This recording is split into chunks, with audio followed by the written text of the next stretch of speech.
각자의 자리에서 함께 예배하기 위해서 TV를 켜시고 또 휴대폰을 들고 함께 예배하시는 우리 모든 교우들을 주님의 이름으로 축복합니다. 오늘 말씀은요, 구약성경 말씀 여호수아 6장 말씀 보겠습니다. 여호수아 6장 10절부터 11절 말씀입니다. 6장 전체를 볼 건데요, 그 중에 가장 중요한 말씀 2절만 제가 읽고 말씀을 함께 나누기를 원합니다. 여호수아가 백성에게 명령하여 이르되 너희는 외치지 말며 너희 음성을 들리게 하지 말며 너희 입에서 아무 말도 내지 말라. 그리하다가 내가 너희에게 명령하여 외치라 하는 날에 외칠지니라 하고, 여호와의 괴가 그 성을 한번 돌게 하고 그들이 진영으로 들어와서 진영에서 자니라. 아멘. 오늘은 이 여호수아 6장 말씀을 가지고 제가 여호수아 말씀 계속 수요일마다 나누고 있는 거 아시죠? 제목을 좀 살짝 바꿨습니다. 주보에 올라간 이름하고는 제목을 좀 바꿔봤는데요, 경이로운 소문이라는 제목으로 우리 함께 말씀을 나누도록 하겠습니다. 교회는 무엇을 하는 곳인가? 신학에서는 바로 이 문제를 교회론이라고 합니다. 교회는 무엇을 하는 곳인가? 어떤 곳인가? 라고 하는 이 문제가 참 중요하다는 거예요. 왜냐하면 우리가 왜 모이느냐, 우리가 모여서 무엇을 하느냐, 심지어 모일 수 없는 이 시간에도 이 전파를 활용해서 함께 예배하잖아요. 이게 바로 중요한 방향을 가리키는 문제이기 때문에 그렇습니다. 이 교회라는 것이 무엇을 하는 곳이냐, 이런 질문에 대해서 제대로 대답하지 못하게 되면 당연히 무신론자들이나 또 불신자들은 이 교회를 비판하게 됩니다. 교회는 모여서 도대체 뭐 하는 거냐라고 하면서 이 교회를 향해서 비난하거나 또는 오해를 할 수밖에 없다는 거죠. 교회가 무엇 하는 곳인지 모르는 게 비단 불신자들만일까요? 아니요, 우리 믿는 사람들에게도 교회가 무엇을 하는 곳인지 모르는 경우가 있습니다. 예수님을 믿고는 있지만 교회는 과연 무엇을 하는 곳인가? 라고 하는 것에 있어서 그 정체성, 이 아이덴티티를 정확하게 알지 못하고 답하지 못하는 사람들은요, 신앙생활 중간중간에 넘어집니다. 중간에 시험이 들고 말죠. 그래서 이 교회가 무엇을 하는 곳이냐라는 것에 대해서 우리가 분명히 알아야 하고, 또 그런 질문에 답할 수 있는 훈련과 교육들이 필요한 것입니다. 교회가 무엇 하는 곳이냐? 많은 사람들이 오해를 하죠. 마치 교회를 놀러 다니는 것으로 착각합니다. 레저나 취미 활동. 그래서 때가 되면은, 가을이 되면 단풍이 들잖아요. 단풍 산행을 하는 것처럼, 우리 자녀들 같은 경우에는요, 주일학교에서 달란트 잔치를 하는 것처럼 즐거운 곳 또는 노는 곳. 그래서 어떤 사람들은요, 이 교회에 이벤트를 요구하기도 합니다. 교회에 뭔가 재미난 게 있어야 되지 않아요? 이렇게 교회에 나오면 사람들을 끌 수 있는 뭔가가 있어야 하지 않아요? 그런 게 없다고 하면서 그런 이벤트를 바라는 사람들도 있습니다. 이렇게 표현을 한번 해볼까요? 교회를 마치 유람선으로 한번 비유해 보도록 할게요. 교회를 마치 놀러 다니는 배, 유람선과 같이 생각해서 그 안에 새로운 오락거리, 만약에 이 배의 오락거리가 다 떨어지면 또 다른 유람선으로 옮겨가는 거죠. 그래서 항상 이런 사람들은 교회에 대한 어떤 목적 없이 항상 즐거움과 엔터테인먼트를 찾아서 들을 만한 곳, 그리고 화려한 곳을 찾아서 또 좋은 건물을 찾아서 이동하는 그런 사람들을 보게 됩니다. 그러나 우리가 다 알다시피 교회는 그런 곳이 아니죠. 굳이 교회를 배로 비유한다고 치면 교회는 군함과 같습니다. 왜 그런가 하면 교회는 싸우는 곳이기 때문에 그래요. 무엇과 싸우느냐? 세상의 불의함과 싸우고, 그리고 세상의 악과 싸우기 위해서, 또 우리가 잃어버린 이 에덴 동산을 잃어버리고 회복해야 하는 이 하나님 나라를 다시 얻기 위해서 우리가 싸우고 쟁취하는 곳, 바로 그러한 곳이 교회인 줄로 믿습니다. 우리가 이 목적을 잃어버리면 안 됩니다. 우리가 왜 모이느냐? 우리가 왜 모이느냐? 바로 군함으로, 그 군함에 탄 용사로, 또 전사로서 훈련되어지고 준비되어지고 다듬어지기 위해서 우리가 모이는 줄로 믿습니다. 그러니까 예배는요, 우리가 전투를 준비하는 것이죠. 여러분, 예배를 통해서 하나님의 말씀으로 우리가 채워지지 않으면, 마치 밤에 잠들기 전에 스마트폰을 충전해 놓지 않고 자면 어떻게 됩니까? 그 다음날 쓰다가 그냥 꺼지게 되죠. 쓸 수가 없게 되는 거예요. 여러분, 한 주간 우리가 살아가면서, 한 주간을 살아가면서 사실 예배 한 번으로는 많이 부족하죠. 그래서 이 중간에 3일 밤에 함께 예배를 드리는 것입니다. 여러분들이 이 주일 예배조차도 하나님 말씀에 귀를 기울이지 못하고 내 영혼을 채워주시는 그 은혜로 채우지를 못한다면, 훈련받지를 못한다면, 여러분, 우리는 결코 이 세상에서 한 주간을 살아갈 수가 없다는 거예요. 훈련병이 총 쏘는 법을 모르는데 어떻게 한 주간 싸울 수가 있겠습니까? 여러분이 주님의 말씀으로 만들어지고 훈련되지 않는다면 어떻게 우리가 이 세상과 싸울 수가 있겠습니까? 우리 행복을 나누는 하나교회는 바라기는 유람선처럼 노는 교회가 아니라 군함과 같이 전쟁을 준비하고 세상과 싸우는 그런 교회가 되기를 소망합니다. 자, 오늘 말씀에 나오는 여호수아, 그리고 이 여호수아가 이끄는 이스라엘은 전쟁하는 공동체예요. 전쟁하는 교회, 군함과 같은 교회죠. 이 말씀을 읽다 보면은요, 전쟁하는 교회는, 군함과 같은 교회는 과연 이런 모습이구나 라는 것을 발견하게 됩니다. 크게 세 가지를 발견할 수가 있는데요, 말씀을 보면 여호수아가 이제 여리고성을 만나게 되죠. 요단강을 건넜어요. 40년 동안 건너지 못했던 그 요단강을 건너자마자 맞닥뜨린 첫 번째 어려움이 바로 이 여리고성이었어요. 그러니까 여리고성이라는 건 여호수아와 백성들에게는 굉장히 어려운 장애물이었습니다. 여호수아에게 있어서는 자기가 지도자가 됐죠. 제일 먼저 치를 전쟁이었기 때문에 부담이 있었죠. 여기서 지면 이 여호수아의 지도력에는 굉장히 신뢰가 금이 가기 시작하는 거예요. 그렇지 않아도 이 여호수아를 가리켜서 모세의 몸종이다 하던 녀석이, 그러니까 모세의 비서실에 있던 사람이 무슨 우리 지도자가 될 수 있냐 라고 하는 그런 말을 듣고 있었는데, 그런 가운데 만약 첫 번째 이 전쟁을 제대로 치르지 못한다면, 지도력이 약한 게 드러난다면 그 뒤로도, 그 후로도 어려움이 있기 때문에 굉장히 개인적으로도 부담스러운 전쟁이었다는 거예요. 자, 이 여리고성을 고고학자들이 찾아봤대요. 찾아보니까 지금도 여리고라고 하는 지명이 이스라엘에 있긴 합니다. 그런데 성경에 나오는 그 지리랑 똑같은 건 아니라고 해요. 그 지리에서 약 북쪽으로 더 올라가야 옛날 성경에 그 지대가 나온다고 해요. 제가 사진을 하나 준비했는데요, 여리고성을 약간 모형화해 놓은 곳입니다. 이 지역이 약 기원전 1400년경, 그러니까 지금부터 약 3500년 전에 지어진 성이었고 도시였습니다. 폭이 약 200m, 길이는 100m 정도 되는 그런 성이었고요. 저 성은요, 성벽이 이중 구조로 되어 있습니다. 성벽이 이중 구조로 되어 있는 것은 굉장히 일반적이긴 합니다. 바깥에는요, 흙벽으로 옹벽을 쌓아 올렸는데 그 흙벽이 4 내지 5m 정도가 됐고요. 그리고 그 흙벽을 지나가면 그 안에 또 성벽이 있습니다. 그 안에 있는 성벽은 진흙 벽돌로 지은 성벽인데요, 이 벽은 6에서 8m 정도, 그래서 총 높이가 약 14m에서 16m 정도 되는 그러한 성벽이었다고 합니다. 건물 높이로 따지자면 한 5층에서 6층, 한 층당 3m로 잡아보면 5층에서 6층 정도 되는 높이의 성벽이었다고 그래요. 우리 교회 건물이랑 비슷하죠.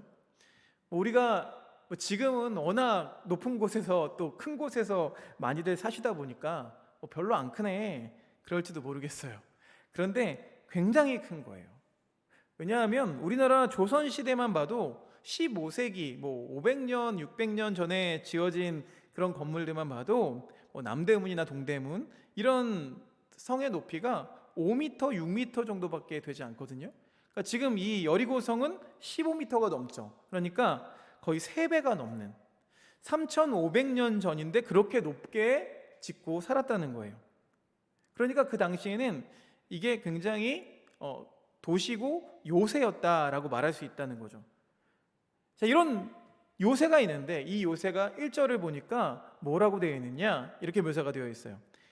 오늘 6장 1절 말씀 보니까 이스라엘 자손들로 말미암아 여리고는 굳게 닫혔고 출입하는 자가 없더라. 이제 이스라엘과 싸울 수밖에 없는 상황인 거죠. 그런데 여리고성이 문을 닫았대요. 근데 이게 단지 문을 닫았다 이게 아니라 이스라엘을 향해서 완전히 걸어 잠궜다. 영어 성경을 보니까요, 볼트로 죄고 그리고 걸쇠로 아예 잠가버렸다라는 표현이 나와 있어요. 그러니까 완전히 문을 막아버린 거죠. 나올 수도 없어요.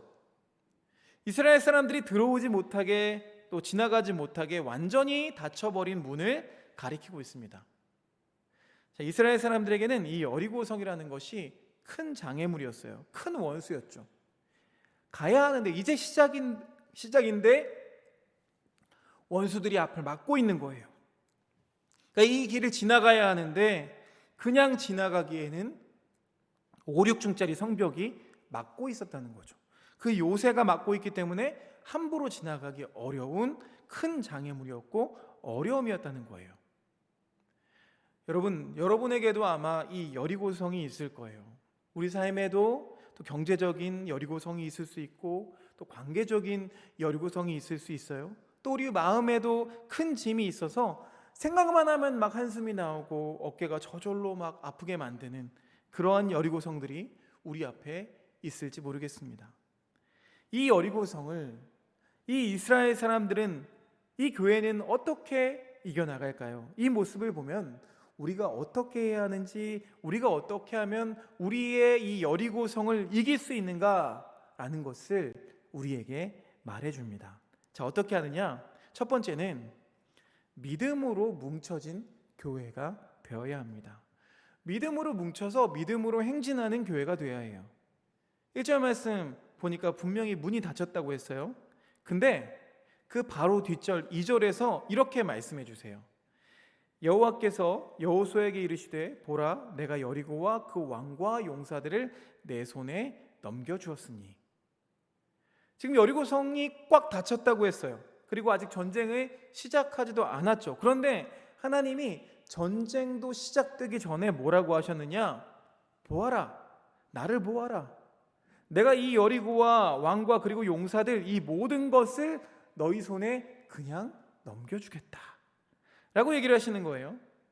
여기 보니까 넘겨주었다, 이게 과거형으로 되어 있어요. 앞으로 내가 넘겨줄 거야가 아니라 이미 넘겨주었다. 여러분, 이 부분을 우리가 잘 봐야 되죠.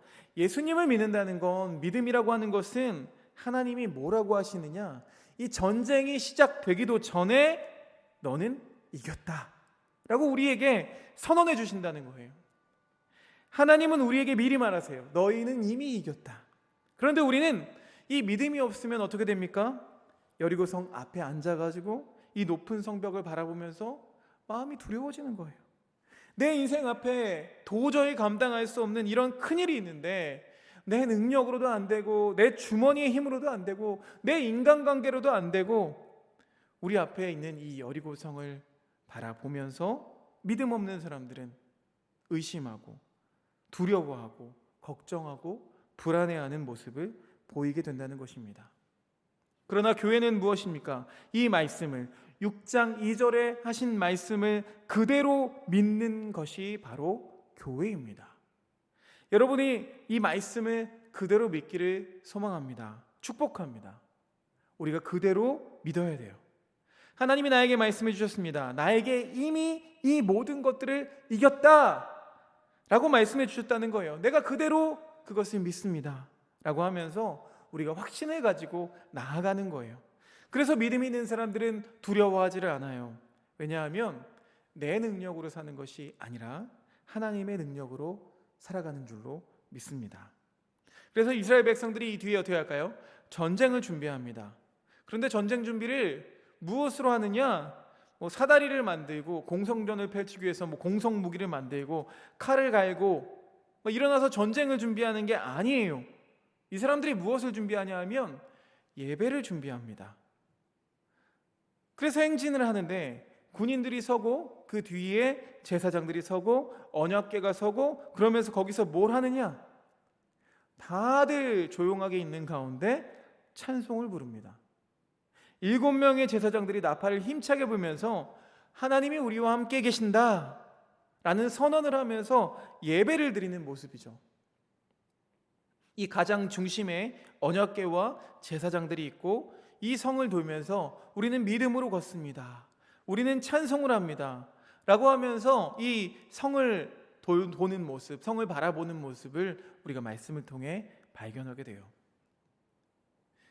여러분, 우리가 이 세상을 살아갈 때 우리의 능력으로 돈을 준비하고 내 능력으로 준비하는 것을 가지고 사는 게 아닙니다. 그렇게 해가지고 여리고성이 무너질 수가 없다는 거예요.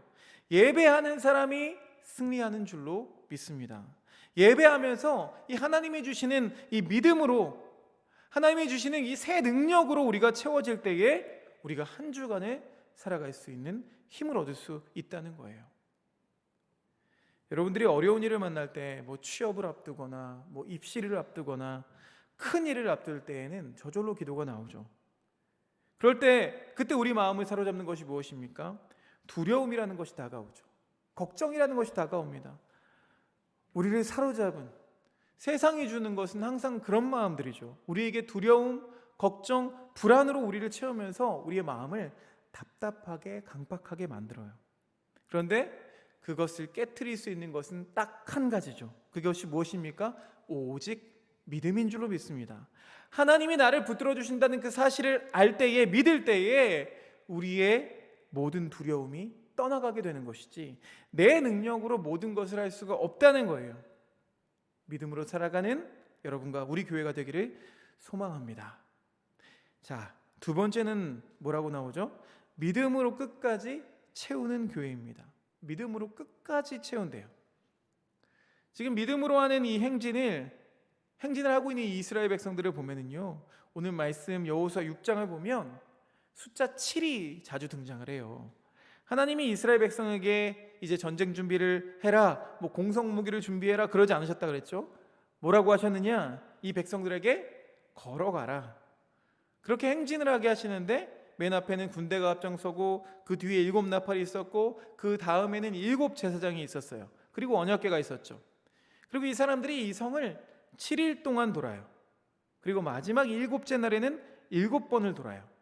그래서 숫자 7이 계속 나옵니다. 7 나팔, 7 제사장, 7일 동안 7바퀴, 이렇게 해서 7이라는 숫자가 계속해서 강조되어 나오죠. 왜 나올까요? 이 7이라고 하는 숫자는 성경에서 상징적으로 하나님의 완전함을 뜻하는 숫자입니다. 완전수죠. 하나님이 세상을 창조할 때에 며칠 동안 창조하셨죠? 7일 동안이었죠. 마지막 7일 날 안식을 창조하시면서 이 세상의 모든 것을 완성하셨어요. 그래서 이 7이라는 숫자는요, 하나님이 하신다 또는 하나님이 완료하셨다라는 것을 나타내는 그런 숫자가 되는 거죠. 이 7이라는 숫자를 계속 쓰면서 말하는 게 뭐예요? 그러니까 결국 하나님이 하신다는 거예요. 하나님이 하신다. 다만 이 이스라엘 백성들이 하는 건 뭐예요? 그것을 따라가기만 하면 된다는 거죠. 이것을 우리에게 말씀해 주고 계시는 거예요. 여러분, 우리 인생은 내 힘으로는 살 수가 없어요. 오직 믿음으로 우리가 하나님만 바라보며 그 길을 따라가기를 원합니다. 우리가 지난 여호수아 말씀에서도 봤지만 요단강을 건널 때에 백성들에게 뭐를 요구했죠? 뗏목을 만들고 배를 만들라고 하지 않았어요. 백성들이 뭐를 보라고 했죠? 백성들한테 언약궤를 보라고 했어요. 하나님이 움직이시면 그걸 보고 따라가라고 했죠. 우리가 배를 만들거나 뗏목을 만들라고 하지 않았어요. 그렇게 우리는 따라가기만 하면 돼요. 그렇게 따라가기만 하면 되는데 어디까지 따라가느냐? 끝까지 따라가야 된다는 거죠. 오늘 성경 말씀을 보면은요, 이 백성들이 여리고성을 돕니다. 그런데 이 여리고성이 높이는 높지만 사실 규모로 봤을 때는 그렇게 큰 성은 아니었습니다. 폭이 200m, 길이가 100 내지 기록에 의하면 뭐 한 150m까지도 나온다고 그래요.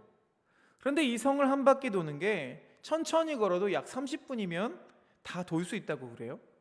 그러니까 이 성이 뭐 큰 성은 아니었죠. 이스라엘 군인의 수는 좀 많았습니다. 왜냐하면 출애굽할 때 이미 남자들만 60만이 넘었었고, 그리고 이후에 40년이라는 시간이 지났기 때문에 뭐 100만이 넘어갈 수 있었겠죠. 이렇게 많은 숫자의 군인들이 있었는데 지금 몇만 명이 성을 돈다고 해도, 아무리 많은 사람이 돈다고 해도 금방 돌 수 있었다는 거예요. 그렇게 오래 걸리지가 않는 거였죠. 그런데 이 거리를, 이 성을 도는 것을 지금 시키고 계신 거죠. 군인들이 이 성을 돌면서 무슨 생각을 했을까요? 만약에 정말 이 성을 하나님이 무너뜨려 주시겠다, 그 약속을 믿었다면 이 성을 돌면서 믿음으로 막 기도하며 돌았을 거예요. 근데 만약에 제가 하나님이었다면 좀 쉽게 해줬을 것 같아요. 이스라엘 백성들이 막 성을 돌 때마다, 나팔을 불면서 믿음으로 돌 때마다 나팔을 한번 세게 불 때 뭐 성에 지지직 금이 가는 거죠. 하루 한 바퀴 돌면은 금이 지지직하고, 그 다음날 한 바퀴를 돌면은 뭐 돌멩이가 하나씩 쑥쑥쑥 빠져나가는 거예요. 그렇게 되면은 이 성을 돌 때 힘이 나죠. 할만할 거예요. 믿을만 하죠. 우리가 하면 할수록, 믿음으로 걸으면 걸을수록 증거가 나타나는구나 라고 하면서 그 성을 돌았을 거예요. 그런데 성경을 보니까요, 6일 동안 도는 동안에 아무런 일도 일어나지를 않았어요. 마지막 7일째 돌 때에는 도는 동안에도 아무런 일이 생겨나지를 않았어요. 여러분, 매일 한 바퀴를 돌면서 군인들이 무슨 생각을 했을까요? 이 백성들이 무슨 생각을 했을까요? 나팔을 불던 이 제사장들이 이 한 바퀴를 돌면서 무슨 생각을 했을까요? 저는 이 한 바퀴 한 바퀴, 그렇게 6일 동안, 마지막 날이 되기 전에 그 6일 동안 얼마나 마음속에 많은 의심이 들고 또 걱정이 들었을까 하는 생각을 합니다. 사람의 생각이죠. 사람의 시간이죠. 6일 동안 사람의 생각이 드는 거예요. 뭔가 변화가 있으면 믿을만 할 텐데 눈에 보이는 변화는 없어요. 많은 생각이 들었을 거예요. 저절로 의심이 우리 마음속에 들 수밖에 없었을 거예요. 이제 우리 이거 돌지 말고 그냥 이 시간에 차라리 사다리 하나 더 만들고 칼자루나 활이나 하나 더 만들어 보자. 그냥 이게 더 합리적인 생각 아닐까요? 그러나 이스라엘 백성들은 어떻게 했습니까? 다 돌았어요. 7이라는 시간을 다 채울 때까지, 마지막 날 7바퀴를 다 돌 때까지, 하나님의 그 시간을 다 채울 때까지 이 사람들은 자기들의 믿음을 다 한 줄로 믿습니다. 이처럼 믿음은 끝까지 채우는 거예요. 이 사람들이 6일까지만 채우고 멈춰버렸다면 이 여리고성은 무너지지 않았을 것입니다. 마지막 날 7바퀴를 돌고 나서, 돌다가 이게 과연 무슨 소용이 있겠냐라고 하면서 6바퀴째에 멈추었다면 이런 기적이 일어날 수가 없었을 것입니다. 그러나 인내했기 때문에, 믿음으로 이 모든 것들을 견디었기 때문에 이들에게는 기적이 일어났다는 것을 우리가 잘 알고 있습니다. 전에도 제가 말씀을 통해 한번 나누었었는데, 요한복음 3장에 보면 가나의 혼인잔치가 나오죠. 예수님께서도 이 가나의 혼인잔치에서 첫 번째 기적을 일으키셨습니다. 거기서 물이 포도주가 되었죠. 포도주가 되었는데 그때 큰 물동이에다가 물을 부어라 라고 종들에게 시켰습니다. 그때 6개의 물동이가 있었어요. 큰 항아리들이 있었죠. 그런데 그 항아리에 물을 부을 때, 이 말씀을 보면서 만약 물을 부을 때마다 물이 점점 빨개지고 붉어지고 마지막에는 이게 완전히 포도주가 되었다라고 하면은 그 물을 갖다 붓는 게 좀 쉽지 않았을까 생각했어요. 그런데 말씀을 보면은요, 물을 다 채우고 그것을 떠다가 환관장에게 갖다 줄 때까지도 아무런 변화가 없었다는 거예요. 물을 따르고 나서야, 그제서야 포도주가 되었다는 것을 알게 되었다라는 묘사가 나옵니다. 여러분, 끝까지 다 채웠을 때 기적이 일어나는 줄로 믿습니다. 우리 가정 가운데, 우리 가족들 가운데 불신자가 있어요. 꼭 믿게 하고 싶어요. 기도하고 있지만 변화가 일어나지 않아요. 달라지는 게 보이지 않아요. 그러나 끝까지 다 채우면 극적인 변화가 우리에게 기다리고 있는 줄로 믿습니다. 여러분, 우리가 믿음 생활을 하면서 왜 나한테는 이런 변화가 없을까? 왜 나는 예수를 믿는데도 왜 아무런 변화가 없어요? 중간에 시험에 들고 낙담하는 경우가 있습니다. 하지만 낙담하지 마시기를 바랍니다. 우리가 믿음으로 끝까지 이 7일을 채울 때에, 이 하나님의 시간을 채울 때에 놀라운 변화가 일어날 줄로 믿습니다. 우리 교회도 채워야 돼요. 우리 교회도 기도를 채우고 믿음을 채우고 그 다음에 우리의 놀라운 변화들이, 놀라운 기적들이 하나님의 시간에 일어나게 될 줄로 믿습니다. 그때까지 인내하는 교회가 돼야 돼요. 자, 세 번째는 어떤 교회냐? 사람의 소리는 침묵하는 교회입니다. 사람의 소리는 침묵하는 거예요. 10절 성경에 있는 것을 다시 한번 읽어보겠습니다. 여호수아가 백성에게 명령하여 이르되 너희는 외치지 말며 너희 음성을 들리게 하지 말며 너희 입에서 아무 말도 내지 말라. 그리하다가 내가 너희에게 명령하여 외치라 하는 날에 외칠지니라.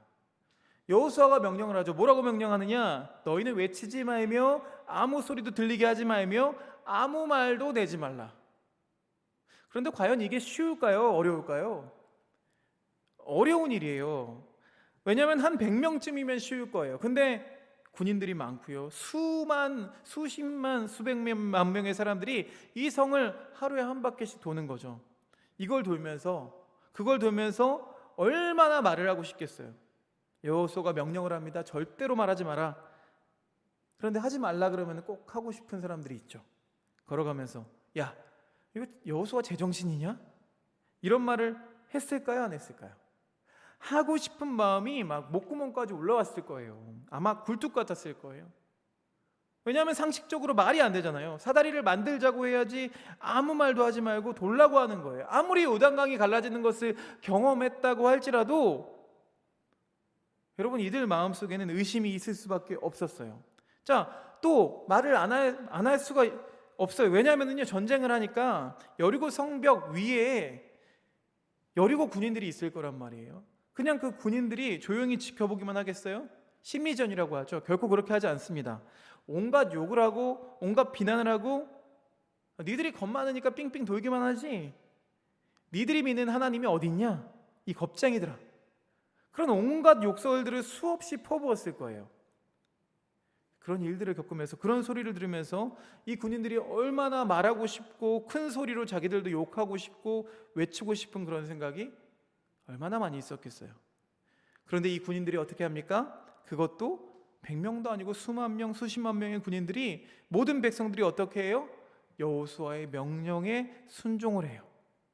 순종을 해서 모두가 침묵하여서 외치지 않고 아무 소리도 내지 않고 아무 말도 하지 않고 여리고 성을 한 바퀴씩 돌면서 7일 동안에 다 순종했다는 거예요. 저는 이 모습이 참 아름다운 모습이라고 생각했습니다. 교회가 이렇게 군대로서 하나된 교회가 되어야 될 줄로 믿습니다. 이 교회 안에는 사람들의 소리가 나면 안 된다는 거죠. 전쟁을 하러 나갔는데 온갖 사람들의 소리가 들리면 안 된다는 거예요. 그냥 얼마나 우리의 목소리가 하고 싶은 말들이 많아요. 생각하는 게 얼마나 많겠어요. 그런데 이것들을 가지고서 우리가 말을 할 때마다 뭘 만듭니까? 사람의 소리가 많으면 반드시 분쟁을 만들게 되고, 아무리 우리가 능력이 있다고 해도 교회에 와서는 그래서 침묵을 해야 한다는 거죠. 이 교회 안은 하나님을 찬양하는 소리, 하나님의 말씀을 선포하는 소리, 그 소리만이 울려 퍼지고 백성들은 그것에만 귀를 기울인 줄로 믿습니다. 아무리 사회에서 내가 신분이 높다고 할지라도, 내가 지식이 많다 할지라도, 능력이 많다 할지라도 교회에 와서는 더 겸손해져야 하는 거죠. 아무리 직분이 높다 할지라도, 하는 일이 많다고 할지라도 교회 안에서는 오직 하나님의 소리만이 들릴 수 있도록 우리는 침묵하고 귀를 기울여야 될 줄로 믿습니다. 그래서 말씀이 중요한 거죠. 교회에 말씀이 없으면, 말씀을 공부하고 말씀을 묵상하는 사람들이 없으면 이 하나님의 메시지, 우리를 향해서, 나를 향해서 하나님이 무슨 말씀을 주시고 어떤 말씀하기를 원하시는가, 이것을 듣는 우리들이 있을 때에 우리들의 여리고성을 무너뜨리게 될 줄로 믿습니다. 이렇게 온 백성이 한마음 한뜻이 되어서 그 명령에 순종해서 침묵하면서 여리고성을 돌았어요. 자, 이렇게 하고 나니까 어떻게 됩니까? 우리가 잘 알고 있지만 마지막 일곱째 날 일곱 바퀴를 돌고 모두가 큰 소리로 외쳤어요. 6일 동안 침묵했잖아요. 6일 동안 자기 생각을 죽였어요. 내 경험으로 이 전략과 전쟁은 이렇게 하는 거 아닙니다 라고 말하고 싶었지만 그것을 다 억누르고 인내합니다. 그리고 마지막 순간에 가지고 있는 에너지를 한순간에 온 교회가 세상을 향해서 터뜨리게 된 줄로 믿습니다. 이렇게 해야 힘이 있는 것입니다. 이렇게 해야 능력이 있는 거죠.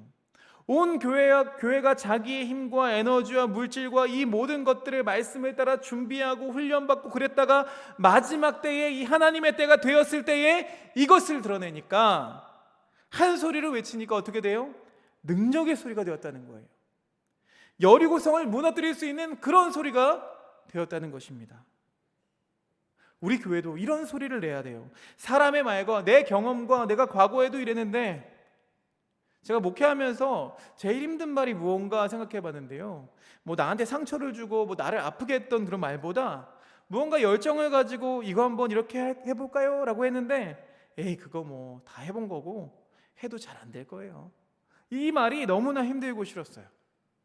안 해본 게 어디 있겠어요. 그러나 우리는 소망을 가지고 하는 거잖아요. 우리 공동체 안에는 소용이 없어요. 이런 말을 들으면 얼마나 마음이 상하고 힘이 든지 몰라요. 누구든지 하나님의 일을 하려고 나섰는데 자 이거 한번 해봅시다 라고 그러는데 그것을 붙잡으면서 에이 안 돼요. 우리 에너지를 모아야죠. 에너지를 모았다가 하나님의 때가 되면 그때 터뜨려야 하는 거예요. 우리 청년들도 마찬가지고 우리 직장인들도 마찬가지고 여러분 수요 예배로 모이셔야 돼요. 각자의 자리에서 이 예배의 자리를 만들어서 이 에너지를 쌓아 나가야만 돼요. 그래서 하나님 내가 기도로 하나님께 부르짖습니다. 내가 기도를 쌓습니다. 그리고 하나님의 때가 되었을 때 하나님이 열어주실 줄 믿습니다. 자, 이렇게 전쟁을 해서 여리고성이 무너집니다. 이렇게 무너뜨리고 나니까 마지막에 어떻게 되었느냐, 6장 27절이 마지막 말씀인데요, 27절 말씀 보면은요 이렇게 기록이 되어 있어요. 여호와께서 여호수아와 함께 하시니 여호수아의 소문이 그 온 땅에 퍼지니라. 여호수아의 소문이 퍼졌대요. 근데 어떻게 퍼져요? 하나님께서 여호수아와 함께 하시니까 여호수아의 소문이 퍼져 나가더라는 거죠. 여러분 이거는 좋은 소문이에요, 나쁜 소문이에요? 얼마나 좋은 소문이고 얼마나 아름다운 소문이고 얼마나 경이로운 소문입니까? 이런 소문이 퍼져야 된다는 거예요. 우리 교회도 마찬가지죠. 우리 교회도 여러분들도 이런 아름다운 이 경이로운 소문이 퍼져야 될 줄로 믿습니다. 저는 이 말씀을요 바꿔서 읽어보고 싶어요. 여호와께서 행복을 나누는 하나교회와 함께 계시니 교회의 소문이 그 온 땅에 퍼지니라. 할렐루야. 이번에는 우리가 자기 이름을 넣어서 읽어볼까요? 자기 이름을 넣어서 정말로 아름다운 소문이 퍼지기를 소망하는 믿음으로 우리가 말씀을 바꿔서 읽었으면 좋겠습니다. 여호와께서 반석원과 함께 하시니 반석원의 소문이 그 온 땅에 퍼지니라.